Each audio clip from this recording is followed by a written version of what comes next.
Join me on a journey to improved health and well-being with these weekly workouts.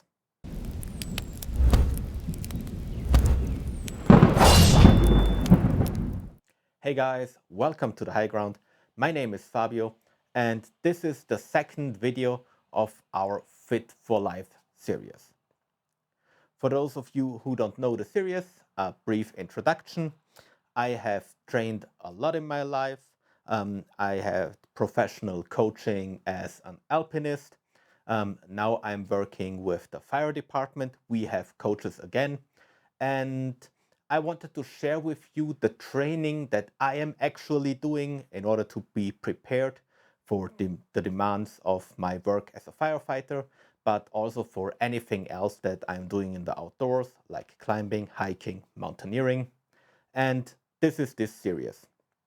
New videos are coming out every Friday. I share the next week's workout schedule on this day, and generally I will go through the week in a video, but the details for each workout session you will find in the description below.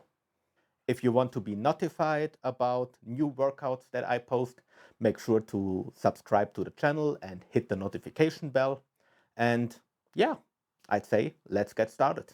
Now, this is week 2 of our workouts, and we're still somewhat in a ramp up phase where we try to have very clean execution and get used to the movement, but we're still increasing the stress a little bit already. And so I'd say let's get started. On the first day of this week, we're training a classic kettlebell mountain. We're starting with kettlebell swings and goblet squats, which are both awesome exercises, especially for the long muscle chains in your body. Additionally, as you can see in the description, we're not setting down the kettlebell until we have climbed the mountain and descended again. This will also improve your grip strength, or is a workout for your grip strength, because grip strength is super important, may it be in self-defense or whatever you're doing from climbing to everyday life. Grip strength is important. But for this exercise, as always, don't sacrifice form for weight. Go down with the weights if you can't keep a proper form, and make sure that you really have good movement. That's the most important things. On day 2, we're going into a classic upper body strength workout. We're doing bench presses. Those are obviously good for your chest, but they also help your shoulders, your triceps. They make sure that you have those big arms. And as usual, just make sure that your form is on point. And also there, especially with the bench presses, make sure the shoulders are back and down, and don't sacrifice posture for weight. Day 3, since we're starting up, is again a recovery day. And recovery in this regard means active recovery.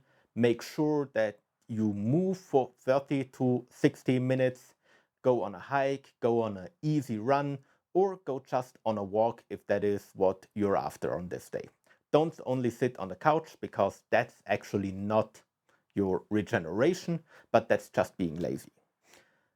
On day 4, we're starting into the really traditional exercises and workouts.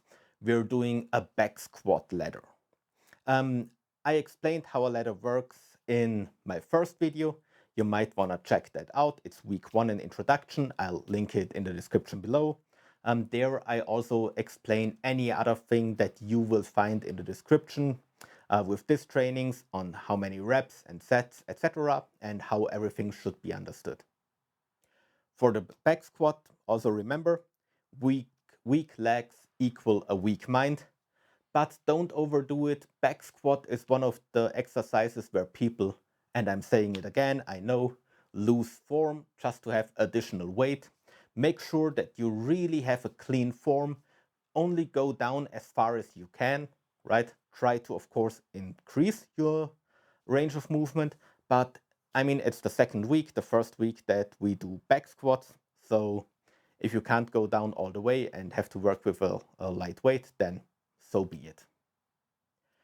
Day 5 is one of my absolute arch enemies. It's 2000 meters of rowing.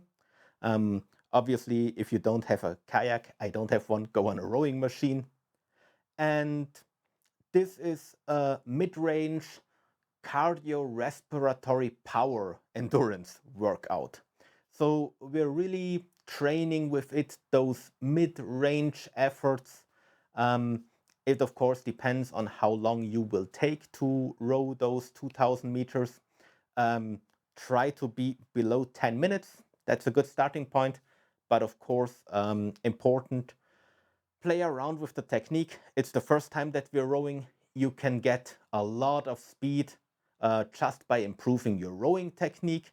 And you can also make sure that you really recruit all your muscles and not only push with your legs or only pull with your arms, but that this is a full body workout. This will help you in the long run with these exercises. And most importantly, don't start with too fast of a pace. Make sure that you have a sustainable pace in the beginning, especially on the rower. People tend to start too quickly and then they crash and burn in the second half of the workout and ruin all the time that they might have gotten out of really going hard in the first half. So pace yourself. Pacing oneself is also an important skill. You will need that in a variety of situations, may it be in the mountains or if you have to rescue somebody. For example, from my work as a firefighter, if you really go hard while you're wearing the respirator, the oxygen mask, right? You will suck that bottle empty and you haven't helped anybody because there is a fixed turnaround.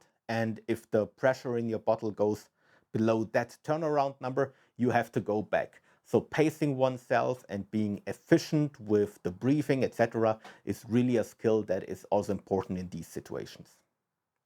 And then we're already in the weekend. And in the weekend, we have one full rest day. Try to do some active recovery, go out on a walk, do foam rolling, stretching, whatever. Make sure that you eat healthy. And the second day, do something long.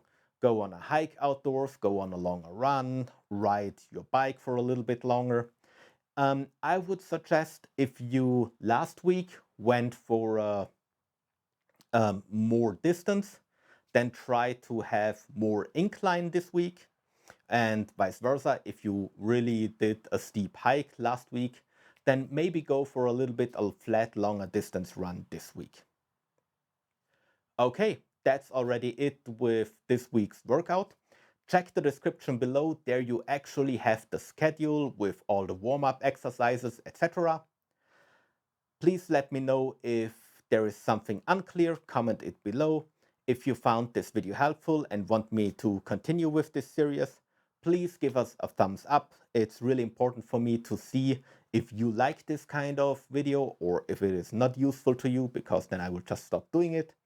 And yeah, thank you for watching. I really appreciate your time and I'll see you next week.